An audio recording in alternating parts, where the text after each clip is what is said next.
حضرت عبداللہ بن عمرو رضی اللہ عنہ روایت کرتے ہیں کہ رسول اللہ صلی اللہ علیہ وسلم نے ارشاد فرمایا، قیامت سے پہلے دجال نکلے گا اور وہ 40 تک ٹھہرے گا۔ اس حدیث کو روایت کرنے والے صحابی حضرت عبداللہ بن عمرو رضی اللہ عنہ فرماتے ہیں کہ میں نہیں جانتا کہ رسول اللہ صلی اللہ علیہ وسلم کا مطلب 40 دن تھے یا 40 مہینے یا 40 سال۔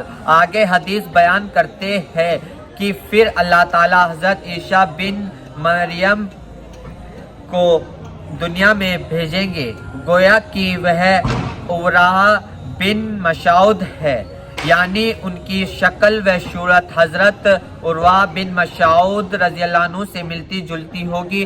وہ دجال کو تلاش کریں گے اور اس کا تعقب کریں گے اور اس کو پکڑ کر اس کا خاتمہ کر دیں گے۔ پھر 7 سال تک لوگ ایسے رہیں گے کہ 2 آدمیوں کے درمیان بھی آپس میں دشمنی نہیں ہوگی۔ پھر اللہ تعالیٰ ملک شام کی طرف سے ایک خاص قسم کی ٹھنڈی ہوا چلائیں گے، جس کا یہ اثر ہوگا کہ روئے زمین پر کوئی ایسا شخص باقی نہیں رہے گا جس کے دل میں ذرہ برابر بھی ایمان ہو۔ بہرحال اس ہوا سے تمام اہل ایمان ختم ہو جائیں گے، یہاں تک کہ اگر تم میں سے کوئی شخص کسی پہاڑ کے اندر بھی چلا جائے گا تو یہ ہوا وہیں پہنچ کر اس کا خاتمہ کر دے گی۔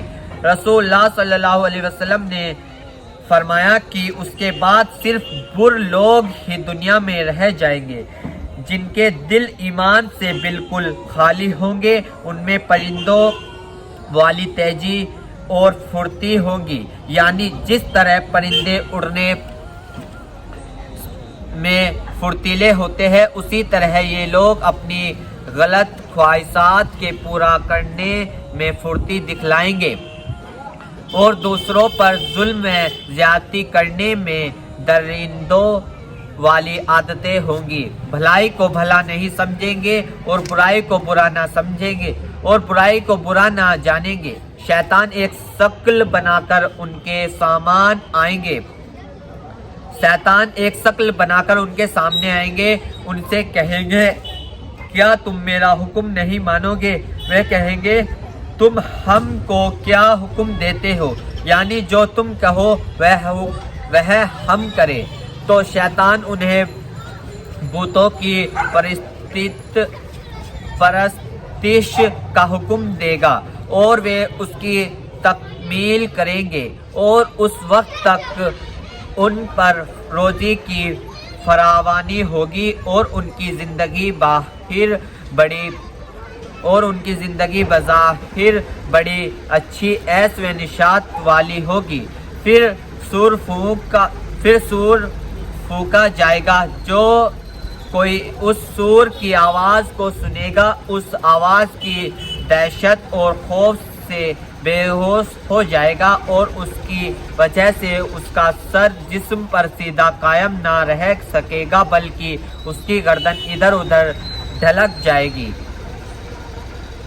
جسم پر سیدھا قائم نہ رہ سکے گا بلکہ اس کی گردن ادھر ادھر ڈھلک جائے گی۔ سب سے پہلے جو شخص سور کی آواز سنے گا اور جس پر سب سے پہلے اس کا اثر پڑے گا، وہ ایک آدمی ہوگا جو اپنے اونٹ کے ہوج کو مٹی سے درست کر رہا ہوگا۔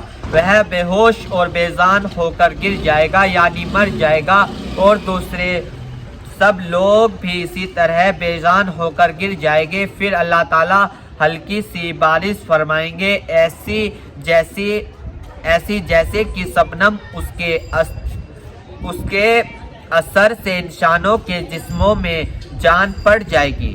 پھر دوسری مرتبہ سور پھونکا جائے گا تو ایک دم سب کے سب کھڑے ہو جائیں گے اور چاروں طرف دیکھنے لگیں گے۔ پھر کہا جائے گا کہ لوگوں اپنے رب کی طرف چلو، اور فرشتوں کو حکم ہوگا کہ انہیں حساب کے میدان میں کھڑا کرو، کیونکہ ان سے پوچھ تاچھ ہوگی اور ان کے اعمال کا حساب کتاب ہوگا۔ پھر حکم ہوگا کہ ان میں سے